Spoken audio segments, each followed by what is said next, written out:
Hi friends, வணக்கம். Welcome to trending சமையல். Friends, இன்றைக்கி வீடியோவில் டெய்லி லைஃப்பில் நமக்கு தேவைப்படக்கூடிய நிறைய யூஸ்ஃபுல்லான டிப்ஸ் வந்து ஷேர் பண்ணியிருக்கேன். வீடியோ இன்ட்ரெஸ்டிங்காக இருக்கும், ஸ்கிப் பண்ணாமல் பாருங்கள். ஃபர்ஸ்ட் இப்போ என்னன்னு சொல்லிட்டு பார்க்கலாம். நம்ம எப்போவுமே புளி வாங்கி ஸ்டோர் பண்ணி வைப்போம் இல்லையா? அந்த புளி கெட்டு போகாமல் வருஷக்கணக்கில் வச்சுருந்து யூஸ் பண்ணுற மாதிரி எப்படி ஸ்டோர் பண்ணுறதுன்னு பார்க்கலாம். புளியை வந்து எப்போவுமே க்ளீன் பண்ணிட்டீங்க அப்படின்னா ஒரு நாள் நல்லா அடிக்கிற வெயிலில் காய வச்சு எடுத்துக்கோங்க. அதுக்கப்புறம் எப்போவுமே ஸ்டோர் பண்ணுறதுக்கு இந்த மாதிரி ஜாடி வந்து எடுத்துக்கோங்க. இந்த ஜாடியில் அடியில் வந்து ஒரு லேயர் கல்லுப்பு வந்து சேர்த்துருக்கேன். அதுக்கப்புறம் சின்ன சின்ன உருண்டைகளாக வந்து இந்த புளியை இந்த மாதிரி உருட்டி உள்ளுக்குள்ளே வந்து சேர்த்து வச்சுருக்கேன். இந்த மாதிரி நீங்கள் செய்யும்போது நம்ம ஒரு குழம்பு வைக்கணும், ரசம் வைக்கணும் அப்படின்னாலும் அதிகமான அளவில் புளி வந்து எடுத்து வேஸ்ட் பண்ணணும்னு கிடையாது. தேவையான சமையலுக்கு தேவையான அளவுக்கு ஒரு உருண்டையோ 2 உருண்டையோ புளி வந்து நம்ம எடுத்து யூஸ் பண்ணிக்கலாம். இது ரொம்பவே யூஸ்ஃபுல்லான ஒரு டிப்பாக இருக்கும். ஒரு லேயர் புளி, ஒரு லேயர் உப்பு இந்த மாதிரி வந்து சேர்த்துட்டு ஸ்டோர் பண்ணி வைங்க. அதுக்கப்புறம் அடுத்த டிப் என்னன்னு சொல்லிட்டு பார்க்கலாம். இந்த மாதிரி வந்து பூண்டை ரொம்ப ஈஸியாக நம்ம வந்து கை வலிக்க உரிக்காமல் ரொம்ப ஈஸியாக எப்படி உரிக்கிறதுன்னு பார்க்கலாம். எப்போவுமே பூண்டு வந்து வாங்கிட்டு வந்ததுக்கப்புறம் இந்த மாதிரி உதிர்த்து க்ளீன் பண்ணி எடுத்துக்கோங்க. அந்த தோலெல்லாம் வந்து எடுத்துட்டு வெறும் பூண்டு வரைக்கும் நம்ம வந்து க்ளீன் பண்ணி எடுத்துக்கலாம். ஒரு சிலருக்கு பார்த்திங்கன்னா நகம் வந்து யூஸ் பண்ணி பூண்டு வந்து உரிப்பாங்க. அப்படி உரிக்கும்போது கை நகம் வந்து ஒரு மாதிரி எரிச்சல் கொடுக்கும். ஸோ அந்த மாதிரி இல்லாமல் நீங்கள் இப்படி வந்து க்ளீன் பண்ணி பாருங்கள். நகம் யூஸ் பண்ணாமல், கத்தி யூஸ் பண்ணாமல் அழகாக க்ளீன் பண்ணிடலாம். பூண்டு வந்து நான் தேவையான அளவுக்கு உதிர்த்து எடுத்துக்கிட்டேன். அந்த பூண்டை வந்து நல்லா முங்குற அளவுக்கு தண்ணி ஊற்றி ஊற வச்சுருங்க. இப்போ நீங்கள் வந்து ஒரு மணி நேரத்துலேருந்து 2 மணி நேரம் வரைக்கும் கூட டைம் கொடுத்தீங்கன்னா ரொம்ப ஈஸியாக உங்களுக்கு வந்து ஊறிடும். ஒரு கைப்பிடி அளவுக்கு கல்லுப்பு வந்து அந்த தண்ணியில் சேர்த்துருக்கேன். கல்லுப்பு வந்து சேர்க்கும்போது ரொம்பவே ஈஸியாக உங்களுக்கு வந்து ஊறிடும். இப்போ நல்லா கை வச்சு இந்த பூண்டை வந்து நல்லா கசக்கி விட்டுட்டு அதுக்கப்புறம் நம்ம வந்து அப்படியே ஊற வச்சிடலாம். நான் ஒரு மணி நேரம் வரைக்கும் அந்த பூண்டை அப்படியே ஊற வச்சுட்டேன். அதுக்கப்புறம் இந்த மாதிரி கையை வச்சு நல்லா அந்த மாதிரி கசக்கி கசக்கி விட்டிங்க அப்படின்னா ரொம்ப அழகாக அந்த தோலில் இருந்து பூண்டு மட்டும் தனியாக உறிஞ்சு வந்துடுங்க. இப்போ ரொம்ப பல்கான குவான்டிட்டியில் உரிக்க போகிறீங்க அப்படின்னா கூட இப்போ ராத்திரியில் டைம் இருக்குது அப்படின்னா நீங்கள் ஊற வச்சுட்டு மறுநாள் காலையில் கூட வந்து எடுத்து உரிக்கலாம். ரொம்ப ரொம்ப ஈஸியாக இருக்கும் உங்களுக்கு. கை வச்சு நல்லா கசக்கி விட்டிங்க அப்படின்னாலே போதும். தனியாக அந்த தோலில் இருந்து சூப்பராக கலண்டு வந்துடும். கிலோ கணக்கில் பூண்டு கூட ஈஸியாக உரிக்கலாம். அடுத்த டிப் என்னென்னு பார்க்கலாம். இந்த மாதிரி இஞ்சி வந்து நீங்கள் க்ளீன் பண்ணணும் அப்படின்னு நினச்சிங்கன்னா எப்போவுமே நம்ம வந்து கத்தி யூஸ் பண்ணி தான் அந்த தோல் எல்லாத்தையும் சீவி எடுப்போம் இல்லையா? கத்தி வந்து யூஸ் பண்ணும்போது என்னாகும் அப்படின்னா அந்த தோலோடு சேர்த்து நமக்கு உள்ளுக்குள்ளே இருக்கிற இஞ்சியும் வந்து துண்டு துண்டாக வேஸ்ட்டாகவே வந்து கீழே போடுற மாதிரி இருக்கும். அந்த மாதிரி இல்லாமல் இதை ரொம்ப ஈஸியாக க்ளீன் பண்ணுறதுக்கு வெறும் தோல் மட்டும்தான் வரும். நீங்கள் இதை வந்து ட்ரை பண்ணி பாருங்கள். இந்த கரண்டி இருக்கு இல்லையா, அது ஸ்பூன் இருக்கும் பாருங்கள், அந்த ஸ்பூன் வந்து எடுத்துக்கிட்டு இந்த மாதிரி இஞ்சியை எடுத்து நீங்கள் இப்படி அந்த தோலை வந்து நல்லா இப்படி சீவி எடுத்தீங்க அப்படின்னா உங்களுக்கு அந்த இஞ்சி துண்டு அந்த சதப்பகுதி மாதிரி இருக்குல்ல, அதெல்லாம் உங்களுக்கு வந்து வேஸ்ட்டாக போகவே போகாது. வெறும் தோல் வரைக்கும் தான் உங்களுக்கு அழகாக க்ளீன் ஆகிட்டு வரும். இது ரொம்பவே ஈஸியான ஒரு ஐடியாவாக இருக்கும்னு நினைக்கிறேன். இப்போ நிறைய குவான்டிட்டியில் இஞ்சி வந்து உரிக்கிறீங்க அப்படின்னா கண்டிப்பாக இந்த ஐடியா வந்து ரொம்பவே யூஸ்ஃபுல்லாக இருக்கும்னு நினைக்கிறேன். ட்ரை பண்ணி பாருங்கள். இப்படி வந்து உரிக்கும் போது உங்களுக்கு கஷ்டமே இல்லாமல் கை வலிக்காமல் அழகாக வந்து உரித்து எடுத்துடலாம். இந்த டிப்பு வந்து பிடிச்சிருந்தது அப்படின்னா மறக்காமல் அந்த வீடியோக்கு ஒரு லைக் கொடுத்துருங்க. அதே மாதிரி நம்ம சேனலில் வந்து கிவ் அவே வந்து போயிட்டுருக்கு. நிறைய பேர் வந்து பார்த்துட்டு டீட்டெயிலான கமெண்ட் வந்து கொடுக்குறீங்க. இன்ஸ்டாலையுமே வந்து என்கிட்ட பேசுகிறீங்க. ரொம்பவே ஹாப்பியாக இருக்குது. இதே லவ் அண்ட் சப்போர்ட்டு எப்போவுமே நம்ம சேனலுக்கு வந்து கொடுத்துட்டே இருங்க. அடுத்த டிப் என்ன அப்படின்னு சொல்லிட்டு பார்க்கலாங்க. இந்த மாதிரி ப்ளீச்சிங் பவுடர் யூஸ் பண்ணி நம்ம பாத்ரூமில் யூஸ் பண்ணுற பக்கெட்டு மக்கு எல்லாமே வந்து க்ளீன் பண்ணுறது எப்படின்னு சொல்லிட்டு பார்க்கலாம். தேவையான அளவுக்கு ஒரு அரை பாக்கெட் அளவுக்கு ப்ளீச்சிங் பவுடர் ஒரு சின்ன பவுலில் சேர்த்துக்கோங்க. ஒரே ஒரு எலுமிச்சம்பழம் சாறு வந்து பிழிஞ்சு சேர்த்துக்கோங்க. கூடவே ஒரு ஸ்பூன் அளவுக்கு ஆப்ப சோடா சேர்த்துக்கிட்டு கொஞ்சமாக வினிகர் இருந்தது அப்படின்னா சேர்த்துக்கோங்க. இது எல்லாத்தையும் சேர்த்து கரைச்சி விட்டிங்க அப்படின்னா நல்லா நுர பொங்கி சூப்பரான ஒரு பேஸ்ட் வந்து உங்களுக்கு ரெடி ஆகிடும். வீடியோ வந்து நான் கொஞ்சம் ஸ்பீட் பண்ணியிருக்கேன். ஸோ பார்த்தீங்கன்னா உங்களுக்கு தெரியும், இந்த மாதிரி உப்பு தண்ணி கரை வந்து அதிகமாக பிடிச்சிருக்கு அப்படின்னா இந்த ஒரே ஒரு பேஸ்ட்டு மட்டும் நீங்கள் வந்து ரெடி பண்ணி க்ளீன் பண்ணி பாருங்கள். இந்த மாதிரி வந்து அந்த கரைகள் இருக்கிற இடத்துல வந்து நீங்கள் ரெடி பண்ண பேஸ்ட்டை வந்து இந்த மாதிரி அப்ளை பண்ணிடுங்க. கூடவே வந்து இந்த மாதிரி க்ரீன் கலர் ஸ்க்ரப்பர் வந்து யூஸ் பண்ணி அதில் தொட்டு தொட்டு ஃபுல்லாக நான் எல்லா இடங்கள்லையுமே கரை இருக்கிற எல்லா இடத்துலையுமே நான் வந்து அப்ளை பண்ணி விட்டுருக்கேன். இந்த மாதிரி செய்யும்போது ஒரு 10 நிமிஷம் இதுக்கு வந்து நீங்கள் ஊறுற வரைக்கும் வெயிட் பண்ணிவிட்டு அதுக்கப்புறம் நார் வச்சு இப்படி தேய்ச்சி விட்டிங்க அப்படின்னா ஈஸியாகவே க்ளீன் ஆகிடும். மாதத்தில் ஒரு தடவை செஞ்சீங்க அப்படின்னாலுமே எப்போவுமே உங்களோட பக்கெட் வந்து புதுசு போல் இருக்கும். இப்போ நல்லா தேய்ச்சிட்டேன். இது கொஞ்சம் நேரம் ரெஸ்ட்டில் இருக்கட்டும். அதுக்கப்புறம் பாத்ரூமில் டைல்ஸ் இருக்கு இல்லையா, ஸோ இதை வந்து க்ளீன் பண்ணுறதுக்கும் அதே பேஸ்ட்டை வந்து யூஸ் பண்ணியிருக்கேன். இது இப்போ பாத்ரூம் வந்து பார்த்திங்க அப்படின்னா அந்த தரை ரொம்ப அழுக்காக இருக்குது. ஸோ வீடியோக்காக நான் அப்படியே விட்டு வச்சுருந்தேன். இதில் வந்து ஒரே ஒரு பாக்ஸ் மட்டும் நான் அந்த பேஸ்ட் வந்து யூஸ் பண்ணி நல்லா அந்த மாதிரி அப்ளை பண்ணி தேய்ச்சி விட்டுட்டேன். அந்த ஸ்க்ரப்பர் மட்டும்தான் போட்டிருக்கேன். இந்த மாதிரி தேய்ச்சி விட்டதுக்கப்புறமா நான் தண்ணி ஊற்றி காட்டுறேன் பாருங்கள் எந்த அளவுக்கு க்ளீன் ஆகிருக்கு அப்படின்னு சொல்லிட்டு. நல்லா இந்த மாதிரி தண்ணி அடிச்சு விட்ட உடனே நல்லா பளிச்சுன்னு க்ளீன் ஆகிருக்கு பாருங்கள். ரொம்ப ஈஸியாக நம்ம வந்து க்ளீன் பண்ணலாம். இந்த பேஸ்ட் வந்து ரெடி பண்ணுறதுக்கு பெருசாக நமக்கு செலவு அப்படின்னு ஒன்றுமே கிடையாது. எல்லாமே வீட்டில் நம்ம யூஸ் பண்ணக்கூடிய பொருட்கள் தான். இதை வந்து யூஸ் பண்ணி நீங்கள் கிச்சன்லேருந்து பாத்ரூம் வரைக்குமே ரொம்ப ஈஸியாக பளிச்சுன்னு க்ளீன் பண்ணலாம். பக்கெட்டும் பார்த்தீங்கன்னா நல்லா அலசி எடுத்துகிட்டு வந்துட்டேன். முன்னாடி நான் காட்டும்போது எந்த அளவுக்கு உப்பு தண்ணி கரைகள் வந்து நிறைய பிடிச்சிருந்தது. நம்ம பாத்ரூமில் வந்து உப்பு தண்ணி வந்து அதிகமாக வருது அப்படிங்கிற டைமில் கண்டிப்பாக இந்த மாதிரியான பிரச்சனைகள் வந்து அவாய்ட் பண்ணவே முடியாது. பொருட்கள் வந்து கண்டிப்பாக இந்த மாதிரி உப்பு தண்ணி கரைகள் வந்து பிடிச்சிட்டு வெள்ளையாக அங்கங்கே இருக்கும். ஸோ அதை வந்து க்ளீன் பண்ணுறதுக்கு இந்த ஒரு பேஸ்ட் மட்டும் ரெடி பண்ணிக்கோங்க. மாதத்தில் ஒரு தடவை க்ளீன் பண்ணிங்க அப்படின்னாலே போதும். அதே மாதிரி சிங்க் ஏரியா வந்து பார்த்திங்கன்னா எப்போவுமே நம்ம பளபளன்னு பளிச்சுன்னு வச்சுருக்கிறதுக்கு நீங்கள் இந்த ஒரே ஒரு பேஸ்ட் மட்டும் ரெடி பண்ணி நீங்கள் வச்சுக்கிட்டீங்க அப்படின்னா ஈஸியாக வந்து க்ளீன் பண்ணிக்கலாம். இதெல்லாம் வந்து பார்த்திங்கன்னா சிங்க் எப்போவுமே நம்ம பாத்திரம் கழுவுன உடனே எப்போவுமே நம்ம வந்து க்ளீன் பண்ணுவோம் இல்லையா? ஸோ அந்த டைமுக்கு கொஞ்சமாக நீங்கள் போட்டு க்ளீன் பண்ணிக்கலாம். மற்றபடிக்கு பாத்ரூமில் இருக்கிற பக்கெட்டு இதெல்லாம் வந்து க்ளீன் பண்ணணும் அப்படின்னா மாதத்தில் ஒரு தடவை நீங்கள் வந்து க்ளீன் பண்ணிக்கலாம். இந்த க்ளீனிங் மெத்தட் உங்களுக்கு பிடிச்சிருந்ததுன்னா நீங்களுமே ட்ரை பண்ணி பாருங்கள். அப்படியே உங்கள் ஃப்ரெண்ட்ஸ் அண்ட் ஃபேமிலி மெம்பர்ஸ்க்கும் வந்து ஷேர் பண்ணி விடுங்க. லைக் கொடுக்கும்போது ஹைப் அப்படின்னு சொல்லிட்டு ஒரு ஆப்ஷன் இருக்கும். அதையும் வந்து கிளிக் பண்ணுறதுக்கு மறக்காதீங்க. நெக்ஸ்ட் டிப் பார்க்கலாம். இட்லி மாவு பவுடர் எப்படி ரெடி பண்ணுறதுன்னு சொல்லிட்டு பார்க்கலாங்க. நீங்கள் நார்மலாக அரிசி உளுந்து ஊற வச்சு அரைச்சி அதை புளிக்க வச்சு பண்ணுற இட்லி எந்த அளவுக்கு சாஃப்ட் அண்ட் டேஸ்ட்டாக கிடைக்குதோ அதே மாதிரி தான் இதுவும் இருக்கும். ரெண்டுக்கும் எந்த வித்தியாசமும் உங்களுக்கு பெருசாக தெரியாது. அவ்வளோ சூப்பரான இட்லி மாவு பவுடர் ரெடி பண்ணுறதுக்கு சின்ன சின்ன டிப்ஸ் எல்லாம் இந்த வீடியோவில் சொல்லியிருக்கேன். சின்ன வீடியோ தான். வீடியோ வந்து ஸ்கிப் பண்ணாமல் பார்த்தீங்க அப்படின்னா தான் பர்ஃபெக்டான இட்லி வந்து இதே மாதிரி நீங்களும் ரெடி பண்ண முடியும். நிறைய ஒர்க்கிங் உமன்ஸ் இருக்கீங்க அப்படின்னா கண்டிப்பாக அவங்களுக்குலாம் ரொம்ப யூஸ்ஃபுல்லாக இருக்கும். வெளியூரில் தங்கி நீங்களே சமைச்சு சாப்பிட்டு வேலை செய்கிறீங்க அப்படின்னாலுமே இந்த மாதிரி ரெசிபியை நினச்ச உடனே நீங்கள் செஞ்சுக்க முடியும். வெளிநாட்டில் இருக்கீங்க அப்படின்னாலும் இந்த பவுடரை ரெடி பண்ணி எடுத்துகிட்டு போயிட்டீங்க அப்படின்னா ஒரு 5-6 மாதத்துக்கு கவலையே படாமல் நினைக்கிற டைம்லலாம் நீங்கள் அழகாக இட்லி செஞ்சு சாப்பிட முடியும். இப்போ வாங்க நம்ம இந்த இட்லி ரெசிபி எப்படி பண்ணுறதுன்னு சொல்லிட்டு பார்க்கலாம். இதுக்கு வந்து 1/2 கிலோ அளவுக்கு இந்த படி இருக்கு இல்லையா, அந்த படியில் 1/2 கிலோ அளவுக்கு நான் வந்து இட்லி அரிசி வந்து எடுத்திருக்கேன். இட்லி அரிசி ரொம்ப பொடியாக இருக்கிற மாதிரி பார்த்து வாங்காதீங்க. வாங்கும்போது கொஞ்சம் பெருசாக இருக்கிற மாதிரி அரிசி பார்த்து வந்து வாங்கிக்கோங்க. இந்த படியில் தான் நான் இன்றைக்கி எடுத்திருக்கேன். 1/2 கிலோ படி இது. இப்போ எடுத்த அரிசியை நல்லா தண்ணி ஊற்றி இதை ஒரு 2 தண்ணி ஊற்றி நல்லா வாஷ் பண்ணிவிட்டு தண்ணியை நல்லா ட்ரை பண்ணிவிட்டு இந்த அரிசியை வந்து காய வச்சு எடுத்துக்கோங்க. இப்போது அதே படியில் வந்து 1/2 படி வந்து நான் உளுத்தம் பருப்பு எடுத்திருக்கேன். உளுத்தம் பருப்பு நல்ல பெஸ்ட் குவாலிட்டியாக உருட்டு உளுந்து இருக்கு இல்லையா, நல்ல நமக்கு உபரி கொடுக்கும் பாருங்கள். அந்த மாதிரி உளுந்தாக பார்த்து வாங்கிக்கோங்க. அப்போ தான் இட்லி நல்லா புசு புசுன்னு வரும். அப்புறம் நம்ம என்ன சேர்க்க போகிறோம்னு பார்த்தீங்கன்னா இந்த மாதிரி அவல் வந்து சேர்த்துக்கோங்க.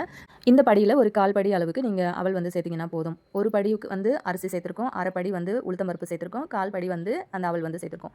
கூடவே வந்து ஒரே ஒரு கைப்பிடி அளவுக்கு, அதாவது ஒரு கைப்பிடி கூட வராது, ஒரு 1/2 கைப்பிடி அளவுக்கு நீங்கள் வந்து மாவு ஜவரிசி இருக்கு இல்லையா, அது வந்து சேர்த்துக்கோங்க. இப்போ எல்லா பொருளும் ரெடியாக இருக்குது. இதை நம்ம வந்து வறுக்க ஆரம்பிச்சிடலாம். நல்ல வெயிலில் மொறுன்னு காய வச்சு எடுத்துட்டிங்க அப்படின்னா நீங்கள் வந்து வறுக்க தேவையில்ல. நீங்கள் லைட்டாக தான் காய வச்சிருக்கேன், லேசாக ஈரம் இருக்க மாதிரி இருக்குது அப்படின்னு நினச்சிங்கன்னா கூட நீங்கள் இந்த மாதிரி வந்து வறுத்து எடுத்துக்கலாம். வறுக்கும்போது பார்த்தீங்கன்னா அடுப்பை நல்லா லோ ஃப்ளேமில் வச்சுக்கோங்க. அரிசியில் நல்ல சூடு ஏறினா மட்டும் போதும். அரிசி வந்து கலர் மாறி அது வெடிச்சு வர்ற வரைக்கும்லாம் நீங்கள் வந்து வறுக்கக்கூடாது. இப்படி கையில் நம்ம தொட்டு பார்க்கும்போது நல்ல சூடு இருக்கும். அந்த டைமில் இதை வந்து நம்ம தனியாக ஒரு பிளேட்டுக்கு வந்து மாற்றிக்கலாம். இப்போ இந்த உளுத்தம் பருப்பையும் வந்து நம்ம அதே பேனில் வந்து கொட்டி வறுத்து எடுத்துக்கலாம். ரொம்ப நேரம் வறுக்கக்கூடாது. நான் அரிசிக்கு எப்படி வறுத்தனோ கலர் மாறாமல் அதில் நம்ம தொட்டு பார்க்கும்போது மட்டும் நமக்கு நல்ல சூடு இருக்கணும், அவ்வளோதான். முடிஞ்ச வரைக்கும் லோ ஃப்ளேமில் வந்து வச்சு வறுத்துக்கோங்க. ஒரு 2 நிமிஷம் அந்த உளுத்தம் பருப்பை வறுத்த கையோடையே நம்ம எடுத்து வச்சிருக்கிற அவளையும் வந்து உள்ளுக்குள்ள கொட்டி அதையும் ஒரு 2 செகண்ட் வந்து வறுத்து விடுங்க. அதுக்கப்புறம் ஒரு பிஞ்சு இல்லைனா ஒரு 1/2 ஸ்பூன் அளவுக்கு நீங்கள் வந்து வெந்தயம் வந்து சேர்த்துக்கலாம். அதையும் சேர்த்துட்டு ஒரு 2 நிமிஷம் வறுத்து விட்டதுக்கப்புறம் இதையும் தனியாக ஒரு பிளேட்டில் கொட்டி நல்லா ஆற வைங்க. நம்ம வறுத்த எல்லா பொருட்களுமே வந்து நல்லா ஆறணும். இதெல்லாம் நம்ம வறுத்து ஏன் செய்கிறோம் அப்படின்னா நம்ம மாதக்கணக்காக ஸ்டோர் பண்ணி வச்சு செஞ்சு சாப்பிட போகிறோம் அப்படிங்கிறதுக்காக தான். அப்போ தான் சீக்கிரத்தில் உங்களுக்கு இது வந்து கெட்டு போகாமல் நல்லா ஃப்ரெஷ்ஷாக ரொம்ப நாளுக்கு வந்து இருக்கும். ஸோ அதுக்காக தான். இப்போ இது எல்லாத்தையுமே நல்ல ஃபேன் காற்றுல ஆற வச்சு எடுத்துக்கோங்க. ஆறுனதுக்கு அப்புறமா ஃபஸ்ட்டு வந்து தனியாக அரிசியை மட்டும் வந்து அரைச்சி எடுத்துக்கோங்க. அரிசி அரைக்கும் போது நீங்கள் எப்படி அரைக்கணும்னு பார்த்தீங்கன்னா நைஸாக இடியாப்ப மாவு மாதிரி அரைச்சிடக்கூடாது. நம்ம ரவை இருக்கும் இல்லையா, உப்புமா பண்ணுற ரவையை விட இன்னும் கொஞ்சம் சின்னதாக வந்து அரைச்சி எடுத்துக்கோங்க. கை வச்சு நீங்கள் மாவை தொட்டு பார்க்கும்போது நல்லா நரன்னு இருக்கும் பாருங்கள். அந்த மாதிரி வந்து மாவை வந்து அரைச்சி எடுத்துக்கோங்க. அதாவது நம்ம இட்லிக்கு நார்மலாக அரிசி ஊற வச்சு அரைக்கும் போது ஒரு மாதிரி நறுன்னு வரும்போது எடுப்போம் இல்லையா, அதே மாதிரி தான் இதுவும். அந்த மாதிரி அரைச்சி எடுத்துக்கோங்க. ரொம்ப மாவை நீங்கள் அரைச்சிட்டிங்க அப்படின்னா இட்லி வந்து கல்லாயிடும். ஸோ அது வந்து நோட் பண்ணிக்கோங்க. அரைச்ச மாவை இந்த மாதிரி ஒரு சலடை யூஸ் பண்ணி நல்லா சலிச்சு எடுத்துக்கோங்க. பாருங்கள் எவ்வளோ திப்பி வந்திருக்கு அப்படின்னு சொல்லிட்டு. அந்த சலடையில் இருக்கிற திப்பியை நான் திரும்பவும் மிக்ஸி ஜாரில் வந்து சேர்த்துருக்கேன். இது கூட இப்போ ஆற வச்சு எடுத்து வச்சிருக்கிற உளுத்தம் பருப்பு, அவல், ஜவ்வரிசி இது எல்லாத்தையுமே வந்து சேர்த்து நல்லா நைஸாக அரைச்சிக்கோங்க. அரிசியை மட்டும் தான் நம்ம கொஞ்சம் ரவை மாதிரி அரைக்க சொல்லியிருந்தேன். இதை வந்து நீங்கள் நல்ல சாஃப்ட்டாகவே வந்து அரைச்சி எடுத்துக்கோங்க. பாருங்கள் மாவு உங்களுக்கு பார்க்கும்போது தெரியும் எந்த அளவுக்கு நல்லா சாஃப்ட்டாக இருக்குன்னு சொல்லிட்டு. இப்போ இது ரெண்டுத்தையும் வந்து ஒன்றா மிக்ஸ் பண்ணிக்கோங்க. வேணும் அப்படின்னா இதை சலிச்சு எடுத்துக்கோங்க. எனக்கு நல்லாவே வந்து அரைப்பட்டுருச்சு. ஸோ எந்த இடத்துலையும் திப்பி இல்லை அப்படிங்கிறதுனால நான் ஃபுல்லாகவே அப்படியே கொட்டி கை வச்சு மாவை இந்த மாதிரி வந்து கலந்து விடுங்க. மாவு நல்லா மிக்ஸ் ஆகணும். வேணும்னா சல்லடையில் மொத்த மாவையும் ஒன்றா கொட்டி திரும்ப ஒரு தடவை சலிச்சு விட்டிங்க அப்படின்னா மாவு எல்லாமே வந்து நல்லா மிங்கல் ஆகிடும். ஸோ அதுக்கப்புறம் நல்லா சுத்தமான ஈரம் இல்லாத ஒரு கண்டெய்னரில் இந்த மாவை வந்து மாற்றிக்கோங்க. மாவு வந்து நீங்க ஸ்டோர் பண்ணி வைக்கும்போது, அந்த பாத்திரத்தில ஈரம் இருக்கக்கூடாது. அதே மாதிரி மாவு வந்து சூடா இருக்கவே கூடாது. நல்லா முடிஞ்ச வரைக்கும் ஆற வச்சுட்டு, அதுக்கப்புறம் வந்து போட்டு ஸ்டோர் பண்ணி வச்சுக்கோங்க. இப்ப நான் இட்லி ஊத்துறதுக்காக தேவையான அளவுக்கு 2 கரண்டி அளவுக்கு மாவு எடுத்திருக்கேன். கூடவே கொஞ்சமா உப்பு வந்து சேர்த்திருக்கேன். உப்பு சேர்த்ததுக்கு அப்புறமா, கொஞ்சம் கொஞ்சமா தண்ணிய ஊத்தி கை வச்சு கலங்க இந்த மாவ. கரண்டி எதுக்குமே யூஸ் பண்ணாதீங்க. கை வச்சு தான் முடிஞ்ச வரைக்கும் நீங்க வந்து இந்த மாவ மிக்ஸ் பண்ணணும். கட்டிகள் இருக்கக்கூடாது. எதுக்காக கை யூஸ் பண்ணணும் அப்படின்னு பார்த்தீங்கன்னா, நம்ம கை சூடு வந்து அந்த மாவுல இறங்கணும். எந்த அளவுக்கு நான் அடிச்சு கலக்குறீங்களோ, அந்த அளவுக்கு கலக்கி விடுங்க. அப்பதான் ஏன்னா நம்ம வந்து இத கிரைண்டர்ல அரைக்கல. மிக்ஸியில தான் நம்ம வந்து பவுடர் பண்ணியிருக்கோம். ஸோ இத வந்து நம்ம கிரைண்டர்ல அரைச்ச மாவு மாரி நல்ல கை வச்சு கலந்து மிக்ஸ் குடுத்து கொண்டு வரணும். நம்ம இட்லிக்கு மாவு கலந்து வைக்கும்போது எப்படி ஒரு பதத்தில வைப்போம், அதே மாதிரி சேம் வந்து பண்ணிக்கோங்க. மாவு வந்து சூப்பரா ரெடி ஆயிடுச்சு பாருங்க. இந்த மாதிரி ஒரு பதத்தில இருக்கணும். இத வந்து அப்படியே ஒரு ஓவர் நைட் நம்ம வந்து புளிக்க வச்சிடலாம். இத அப்படியே ஒரு மூடி போட்டு மூடி இத ஒரு ஓரமா நான் எடுத்து வைக்கிறேன். ஸோ காலையில பார்க்கலாம். மாவு எந்த அளவுக்கு புளிச்சு வந்திருக்குன்னு சொல்லிட்டு. பாருங்க நல்லா நம்ம வந்து வைக்கும்போது எந்த அளவுக்கு கீழ இருந்தது பார்த்துருப்பீங்க. இப்ப பாருங்க காலையில வந்து இந்த அளவுக்கு சூப்பரா பொங்கி மேல எழுந்து வந்திருக்கு. மாவ நான் உங்களுக்கு நல்லா கிட்டக்க காட்டுறேன் பாருங்க. அதே மாதிரி நம்ம வந்து கரைக்கும்போது ஒரு கலர்ல இருந்தது. இப்ப மாவு வந்து நல்லா ஊறி, புளிச்சு இந்த மாதிரி இருக்கும்போது, கலரும் பார்த்தீங்கன்னா, நல்லா வெள்ளையா இருக்கும் உங்களுக்கு. இப்போ கரண்டி வச்சு லைட்டா இந்த மாதிரி வந்து கலந்து குடுங்க மாவ. ரொம்ப அடிச்செல்லாம் கலக்கிறாதீங்க. மாவு வந்து நல்லா சாஃப்ட்டா எந்த அளவுக்கு ஜென்டிலா மிக்ஸ் பண்ண முடியுமோ, அந்த மாதிரி வந்து மிக்ஸ் பண்ணி விடுங்க. இப்போ இதில வந்து நம்ம எதுவுமே சேர்க்க தேவையில்ல. தேவைப்படுச்சு அப்படின்னா, ஒரு 2 ஸ்பூன், 3 ஸ்பூன் அளவுக்கு தண்ணி மட்டும் வந்து சேர்த்துக்கோங்க. மத்தபடிக்கு மாவு கரெக்ட்டான பதத்தில இருக்கு அப்படின்னா, நம்ம எதுவுமே வந்து சேர்க்க தேவையில்ல. உப்பும் நம்ம வந்து முதல் நாளே போட்டு கரைச்சு தான் வச்சிருந்தோம் இல்லையா? இட்லி பிளேட்ல லைட்டா ஆயில் அப்ளை பண்ணிட்டு, நம்ம கரைச்சு எடுத்து வச்சிருக்கிற மாவ இந்த மாதிரி வந்து ஊத்திக்கலாம். அடுப்புல வந்து தண்ணி ஆல்ரெடி கொதிக்க வச்சுட்டேன். நீங்க இட்லி பாத்திரம் வந்து உள்ள அதாவது இட்லி பிளேட் உள்ள வைக்கிறதுக்கு முன்னாடி தண்ணி வந்து நல்லா தள தளன்னு கொதிக்கணும். அந்த மாதிரி கொதிக்கும்போது தான் உங்களுக்கு வந்து வச்ச உடனே இட்லி புஸ்ஸுன்னு பொங்கி வரும். தண்ணி கொதிக்கிறதுக்கு முன்னாடி நீங்க எப்பவுமே இட்லி பிளேட் வந்து வைக்கவே கூடாது. அந்த மாதிரி செஞ்சீங்கன்னா இட்லி உங்களுக்கு பொங்கவே பொங்காது. அதுக்கப்புறம் பார்த்தீங்கன்னா, ஒரு 10 நிமிஷம் வரைக்கும் நல்லா ஹை ஃப்ளேம்ல மூடி போட்டு அப்படியே வேக வைங்க. 10 நிமிஷம் கழிச்சு ஓப்பன் பண்ணி பார்க்கலாம். எந்த அளவுக்கு நல்ல புசு புசுன்னு நல்லா சாஃப்ட்டா இட்லி பார்த்தீங்கன்னா உங்களுக்கு தெரியும். நல்ல மேல எழுந்து வந்திருக்கு பாருங்க. கலரும் உங்களுக்கு பார்க்கும்போது தெரியும். நல்ல ஒயிட்டா இருக்கு. ஸோ அவ்வளோதான். ஓரளவுக்கு ஆறிடுச்சு. இப்போ இத வந்து நம்ம தனியா எடுத்துக்கலாம். இப்போ இட்லி வந்து பார்க்கும்போதே உங்களுக்கு தெரிஞ்சிருக்கும். இது எந்த அளவுக்கு நல்லா சாஃப்ட்டா வந்து வந்திருக்கு அப்படின்னு சொல்லிட்டு. கலர்லயும் எந்த ஒரு டிஃப்ரெண்ட்டுமே இல்ல. ஸோ இது எல்லாத்தையுமே நம்ம வந்து தனியா ஒரு பிளேட்டுக்கு வந்து மாத்தி எடுத்துக்கலாம். இந்த இட்லி பவுடர் கொஞ்சம் அதிகமான குவான்டிட்டில நீங்க வந்து ரெடி பண்ணணும்னு நினைச்சீங்கன்னா, நம்ம முன்னாடியே அளவு சொல்லியிருந்தோம் இல்லையா? அத வந்து கொஞ்சம் நீங்க இன்கிரீஸ் பண்ணிக்கலாம். அந்த மாதிரி பண்ணிட்டு நீங்க எந்த அளவுக்கு சேஃபா அத வந்து நான் சொன்ன அந்த ஸ்டெப் எல்லாமே வந்து ஃபாலோ பண்ணி நீங்க மாவ ரெடி பண்ணி சேஃபா வைக்கிறீங்களோ, அந்த அளவுக்கு உங்களோட இட்லி பவுடர் வந்து ரொம்ப மாசத்துக்கு கெட்டு போகாம நல்லாருக்கும். நம்ம முன்னாடியே சொன்ன மாதிரி நெறைய வேலைக்கு போறவங்க, வெளியூர்ல தங்கி சமைச்சு சாப்பிடுறவங்க, வெளிநாட்ல இருக்கிறவங்க, வயசானவங்க இவங்களுக்கெல்லாம் இது ரொம்ப யூஸ்ஃபுல்லா இருக்கும்னு நினைக்கிறேன். உங்களுக்கு தெரிஞ்ச பேச்சுலர்ஸ் ஃப்ரெண்ட்ஸ் இருக்காங்க அப்படின்னா, அவங்களுக்கும் ஷேர் பண்ணுங்க. எந்த அளவுக்கு சூப்பர் சாஃப்ட்டா வந்திருக்கு பாருங்க இட்லி. கண்டிப்பா ஒரு தடவ ட்ரை பண்ண மறக்காதீங்க. இந்த ரெசிபிய உங்க ஃப்ரெண்ட்ஸ் அண்ட் ஃபேமிலி மெம்பர்ஸோடயும் வந்து ஷேர் பண்ணிக்கோங்க. இப்போ நம்ம நெக்ஸ்ட் டிப் என்னன்னு சொல்லிட்டு பார்க்கலாங்க. நம்ம வீட்ல வந்து இருக்கிறதுலயே ரொம்ப பெரிய கிளீனிங் ஒர்க் என்னன்னு பார்த்தீங்கன்னா, இந்த மாதிரி சோஃபாவ வந்து கிளீனா வச்சுக்கிறது தான். ஸோ மாசத்துல ஒரு 2 தடவையாவது இந்த சோஃபாவ வந்து கிளீன் பண்ணோம் அப்படின்னா தான், புதுசு போல எப்பவுமே நல்லாவே நமக்கு வந்து இது உழைக்கும். வீட்டுக்குள்ளே வரும்போதே ஹால் வந்து நம்ம ரொம்ப அழகாக டெக்கரேட்டிவாக வச்சுருக்கணும் அப்படின்னு தான் ஆசைப்படுவோம். அதில் வந்து முக்கியமாக சோஃபா. சோஃபாவும் நல்லா இருக்கணும். அந்த ஹாலில் நம்ம வச்சுருக்கிற திங்ஸும் வந்து நல்லா அழகாக பார்த்து பார்த்து அரேஞ்ச் பண்ணி வச்சுருப்போம் இல்லையா? அப்படி இருக்கும்போது சோஃபா மட்டும் அழுக்கா இருந்தது அப்படின்னா, அந்த ஹாலோட அழகே வந்து கெட்டு போயிடும். ஸோ என்னோட சோஃபா வந்து பார்த்திங்கன்னா, இந்த மாதிரி கார்னர் சோஃபா தான். இது வந்து ஃபேப்ரிக் அப்படிங்கிறதுனால கொஞ்சம் பார்த்து பார்த்து க்ளீன் பண்ணுற மாதிரி இருக்கும். அதே நேரத்தில் நம்ம வீட்டில் இருக்கிறவங்களுக்கு சின்ன பிள்ளைங்கள்லேருந்து பெரியவங்க வரைக்குமே அந்த சோஃபாலேயே தான் வந்து காலையிலேருந்து நைட்டு வரைக்குமே என்ன வேலை செய்கிறதா இருந்தாலும் அந்த சோஃபாலேயே தான் இருந்து பண்ணிகிட்டே இருப்பாங்க. அதிலே நம்ம வந்து கவர் போடாமல் விட்டு வச்சுருந்தோம் அப்படின்னா சொல்லவே வேண்டாம். அந்த அளவுக்கு நாஸ்தியே பண்ணிடுவாங்க. குழந்தைங்க வந்து எழுதுறது, சாப்பிட்றது, படிக்கிறது, தூங்குறது, விளையாடுறது இப்படி எல்லாத்துக்குமே வந்து இந்த சோஃபா தான் யூஸ் பண்ணுவாங்க. அதுவும் குழந்தைங்க அதிகமா இருக்கிற வீட்ல சொல்லவே வேண்டாம். இந்த மாதிரி சைடு கேப்லலாம் வந்து கைவிட்டு பார்த்தோம் அப்படின்னா, ஏகப்பட்ட ஸ்நாக்ஸ் ஐட்டம் கூட இந்த மாதிரி வந்து கிடைக்கும். ஸோ இதெல்லாம் வந்து ரொம்ப ஈஸியா நம்ம வந்து கிளீன் பண்ணுறதுக்கு தான் இன்றைக்கி நம்ம வந்து டிப்ஸ் பார்க்க போகிறோம். கண்டிப்பா இது உங்களுக்கு ரொம்பவே யூஸ்ஃபுல்லான ஐடியாவா இருக்கும் அப்படின்னு நினைக்கிறேன். ஸோ இத வந்து கிளீன் பண்ணுறதுக்கு முன்னாடி, ஃபஸ்ட்டு இந்த சோஃபாவ நம்ம வந்து எங்கெங்க அந்த சைடு கேப்லலாம் வந்து ஏதாவது திங்ஸ் இருந்தது அப்படின்னா, ஃபஸ்ட்டு கை வச்சு ஃபுல்லா எடுத்துருங்க. அதுக்கப்புறம் வந்து இதுக்காக ஒரு லிக்விட் வந்து நம்ம ரெடி பண்ணிக்கலாம். கொஞ்சமா ஒரு 1/2 லிட்டர் அளவுக்கு தண்ணி வந்து எடுத்திருக்கேன். கூடவே வந்து ஒரு ஷாம்பு பாக்கெட் வந்து தேவையான அளவுக்கு சேர்த்துக்கோங்க. நல்லா கை வச்சு இப்படி வந்து கரைச்சி விடுங்க. தண்ணி வந்து நல்லா கலக்கும்போது நல்ல நுரை வரும். நம்ம வந்து தண்ணி யூஸ் பண்ண போகிறது கிடையாது. இந்த நுரை யூஸ் பண்ணி தான் நம்ம வந்து இன்றைக்கி க்ளீன் பண்ண போகிறோம். இதில் வந்து பார்த்திங்கன்னா, கொஞ்சமாக நான் வந்து வினிகர் சேர்த்துருக்கேன். வினிகர் சேர்க்கும்போது இன்னுமே நமக்கு வந்து க்ளீனிங் ப்ராசஸ் வந்து ரொம்பவே ஈஸியாக இருக்கும். ஈஸியா வந்து உங்களுக்கு அந்த அழுக்கெல்லாம் போயிடும். நம்ம ரெடி பண்ணி எடுத்து வச்சிருக்கிற அந்த நுரைய வந்து யூஸ் பண்ணி க்ளீன் பண்ணுறதுக்கு முன்னாடி இந்த மாதிரி ப்ரஷ் வந்து கண்டிப்பாக வச்சுருப்போம் சோஃபா க்ளீன் பண்ணுறதுக்குன்னு. ஸோ அந்த ப்ரஷ் வந்து யூஸ் பண்ணி ஃபஸ்ட்டு வந்து ட்ரையாக இருக்கிற அந்த குட்டி குட்டி டஸ்ட்டு எல்லாத்தையுமே நம்ம இந்த மாதிரி வந்து ஃபஸ்ட்டு க்ளீன் பண்ணி எடுத்துடலாம்.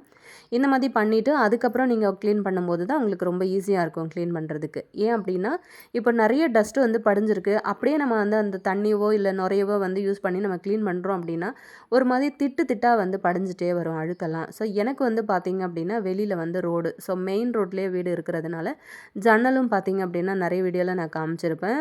ஃபுல்லாகவே வந்து 2 பக்கமுமே விண்டோ வந்து கொடுத்துருக்குறாங்க ஹாலில்.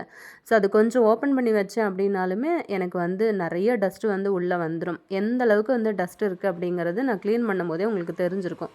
எவ்வளோ தூசி இருக்குது பாருங்கள். பார்க்குறதுக்கு பளபளன்னு பளிச்சுன்னு இருக்கிற மாதிரி தான் இருந்துச்சு. ஸோ ஆனால் உள்ளுக்குள்ள அவ்வளோ டஸ்ட் இருக்குது. ஃபுல்லாக நான் அந்த ப்ரஷ் வந்து யூஸ் பண்ணி எல்லாமே வந்து க்ளீன் பண்ணி எடுத்துக்கிட்டேன். இப்போ இந்த நுரைய வந்து யூஸ் பண்ணுறதுக்கு முன்னாடி இந்த நார் இருக்குல்ல, ஸோ இந்த மாதிரி வந்து நார் வந்து எடுத்திருக்கேன். ஃபஸ்ட்டு நம்ம இப்படி நாரில் கொஞ்சம் கொஞ்சமாக அந்த நுரைய வந்து அப்ளை பண்ணிக்கோங்க. இந்த மாதிரி பண்ணினதுக்கப்புறமா உங்களுக்கு வந்து கரை அழுக்கெல்லாம் எங்கெங்கே படியுது அப்படின்னு நினைக்கிறீங்களோ எல்லா இடத்துலையுமே வந்து வச்சு க்ளீன் பண்ணிக்கலாம். எனக்கு வந்து பார்த்திங்கன்னா என்னோடய வீட்டுக்காரரே சோஃபாவில் உட்காந்து சாப்பிடும்போது ஒரு தடவை சாம்பாரை தெரியாமல் கொட்டிட்டாரு. ஸோ அது வந்து க்ளீன் பண்ணணும் அப்படிங்கிறதுக்காகவே நான் லைட்டாக மட்டும் தொடச்சி விட்டுட்டு இது வீடியோக்காக யூஸ் பண்ணிக்கலாம் அப்படின்னு சொல்லிட்டு நான் அப்படியே விட்டு வச்சுருந்தேன். அது பார்த்தா அந்த கரை அப்படியே ரொம்ப ஸ்ட்ராங்காகவே படிஞ்சிருச்சு. ஸோ அந்த கரையை தான் நான் ஃபஸ்ட்டு வந்து க்ளீன் பண்ணுறதுக்கு ஸ்டார்ட் பண்ணேன். ஓரளவுக்கு க்ளீன் பண்ணியும் எடுத்துட்டேன். ஸோ இதே மாதிரி நீங்கள் அந்த நார் வச்சு கூட ஃபுல் சோஃபாவும் வந்து க்ளீன் பண்ணலாம்.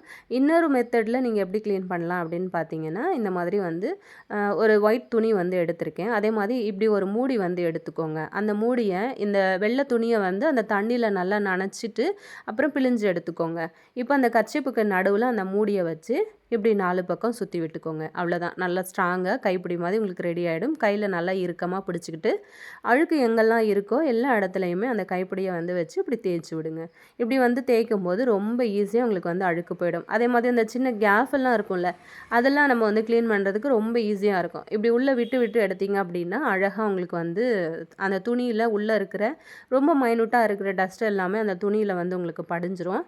நான் எதுக்காக ஒயிட் கலர் கிளாத் வந்து யூஸ் பண்ணேன் அப்படின்னு பார்த்தீங்கன்னா அழுக்கு வந்து உங்களுக்கு தெரியணும் பளிச்சுன்னு. ஸோ இந்த மாதிரி க்ளீன் பண்ணும்போது அழுக்கு வந்து வருது அப்படிங்கிறது உங்களுக்கு தெரியணும் அப்படிங்கிறதுக்காக தான் வெள்ளை துணி வந்து யூஸ் பண்ணியிருக்கேன். இதே மாதிரி எல்லா இடத்துலையுமே வந்து வச்சு க்ளீன் பண்ணி எடுத்துக்கோங்க. இப்போ நான் அந்த துணியை ஓப்பன் பண்ணிவிட்டு காட்டுறேன் பாருங்கள் எந்த அளவுக்கு வந்து அழுக்கு விட்டு வந்திருக்கு அப்படின்னு சொல்லிட்டு. இந்த மெத்தடில் எனக்கு வந்து ரொம்ப ஈஸியாக இருந்தது. சோஃபா ஃபுல்லாகவுமே நான் வந்து க்ளீன் பண்ணி எடுத்துட்டேன். நீங்களும் வந்து க்ளீன் பண்ணணும் அப்படின்னு நினச்சிங்கன்னா இந்த ஐடியா வந்து யூஸ் பண்ணி பாருங்கள். கண்டிப்பாக உங்களுக்கு வந்து ஒர்க் அவுட் ஆகும். முன்னாடி நான் அந்த நார் வச்சு க்ளீன் பண்ண சொல்லியிருந்தேன் இல்லையா? ஸோ அப்படி நீங்கள் க்ளீன் பண்ணாலும் ஓகே தான். இப்படி க்ளீன் பண்ணாலும் ஓகே தான். எப்படி வந்து பண்ணிங்கனாலும் ஈஸியாக உங்களுக்கு வந்து க்ளீன் ஆகிடும். ஓரளவுக்கு என்னால் முடிஞ்ச வரைக்கும் நல்லா தேய்ச்சி ஃபுல்லாக வந்து க்ளீன் பண்ணிட்டேன். மாதத்தில் 1 தடவை இல்லைனா 2 தடவை இந்த மாதிரி வந்து க்ளீன் பண்ணிக்கோங்க. நீங்கள் வந்து சோஃபா கவர் கண்டிப்பாக யூஸ் பண்ணுறீங்க அப்படின்னா மாதத்தில் 1 தடவை க்ளீன் பண்ணாலே உங்களுக்கு வந்து போதும். நீங்கள் வந்து சோஃபா கவர் வந்து மாற்றுவீங்க இல்லையா? அந்த டைமில் வந்து நீங்கள் க்ளீன் பண்ணிவிட்டு சோஃபா கவர் வந்து மாற்றி போட்டுக்கலாம். அப்படி இல்லை நீங்கள் கவரே போடாமல் நார்மலாக யூஸ் பண்ணுறீங்க அப்படின்னா கண்டிப்பாக வாரத்தில் 1 தடவையாவது உங்களோட சோஃபா வந்து க்ளீன் பண்ணி தான் ஆகணும்.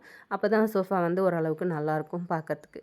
நான் ஃபுல்லாகவே வந்து க்ளீன் பண்ணிட்டேன். அதுக்கப்புறமா இந்த ஹால் வந்து ஃபுல்லாக இந்த சோஃபாவுக்கு வந்து கவரும் வந்து போட்டுட்டேன். ஸோ போட்டதுக்கப்புறமா என்னோடய ஹால் வந்து இப்படி தான் இருக்குது. சோஃபா கவர் வந்து நீங்கள் போட்டிங்க அப்படின்னா மட்டும்தான் நம்ம எவ்வளோ தான் காஸ்ட்லியான சோஃபா வந்து வாங்கி போட்டோம் அப்படின்னாலுமே அதை வந்து பாதுகாப்பாக நம்மளால் வச்சுக்க முடியும். ரொம்ப வருஷத்துக்கு நம்மளால் மெயின்டைனும் வந்து பண்ண முடியும். கண்டிப்பாக இந்த ஐடியாவும் உங்களுக்கு பிடிச்சிருக்கும் அப்படின்னு நினைக்கிறேன். ஹால் வந்து ஃபுல்லாகவே நான் வந்து அரேஞ்ச் பண்ணிட்டேன். சோஃபா கவரும் வந்து மாற்றிட்டேன். எல்லாமே அரேஞ்ச் பண்ணினதுக்கப்புறம் இப்படி தான் இருக்குது. ஸோ பிடிச்சிருக்கா அப்படிங்கிறதையும் சொல்லுங்கள். ஓரளவுக்கு நல்லாவே பண்ணியிருக்கேன் அப்படின்னு நினைக்கிறேன். கண்டிப்பாக இன்றைக்கி இந்த வீடியோ உங்களுக்கு ரொம்பவே யூஸ்ஃபுல்லாக இருந்திருக்கும்னு நினைக்கிறேன். யூஸ்ஃபுல்லாக இருந்துச்சு அப்படின்னா நீங்களுமே வந்து ட்ரை பண்ணி பாருங்கள். அப்படியே உங்கள் ஃப்ரெண்ட்ஸ் கூட வந்து ஷேர் பண்ணிக்கோங்க. நம்ம சேனலில் கிவ் அவே வந்து போயிட்டுருக்கு. ஸோ புதுசாக யாராச்சும் பார்க்குறீங்க அப்படின்னா மறக்காமல் கலந்துக்கணும் அப்படின்னு நினச்சிங்கன்னா ஸ்டார்டிங்கில் ஒரு 10 வீடியோக்குள்ளே தான் இருக்கும்னு நினைக்கிறேன் நம்ம கிவ் அவே வந்து ஸ்டார்ட் பண்ணது. ஸோ அந்த வீடியோவில் தம்ப்நெயில்லேயே நான் வந்து சொல்லியிருப்பேன் கிவ் அவே அப்படின்னு சொல்லிட்டு. அந்த தம்ப்நெயிலுக்கு அடுத்த வீடியோவிலேருந்து நீங்கள் பார்க்குறதுக்கு ஸ்டார்ட் பண்ணீங்க அப்படின்னாலுமே நீங்கள் வந்து பார்த்துட்டு எனக்கு டீட்டெயிலான கமெண்ட் வந்து கொடுங்க. நம்ம வந்து செலக்ட் பண்ணுற ஒரு 5 பேருக்கு நம்ம வந்து gift சொல்லியிருக்கோம். ஸோ அதுவுமே அந்த வீடியோவில் நான் ஷேர் பண்ணியிருக்கேன். ஸோ மறக்காமல் வீடியோவை லைக் பண்ணிவிட்டு அப்படியே ஹை பட்டனையும் வந்து கிளிக் பண்ணிக்கோங்க. அப்படியே உங்கள் ஃப்ரெண்ட்ஸ் கூட ஷேர் பண்ணிக்கோங்க. நெக்ஸ்ட்டு ஒரு நல்ல வீடியோவில் நான் உங்களை திரும்ப மீட் பண்ணுறேன் ஃப்ரெண்ட்ஸ். தேங்க்யூ.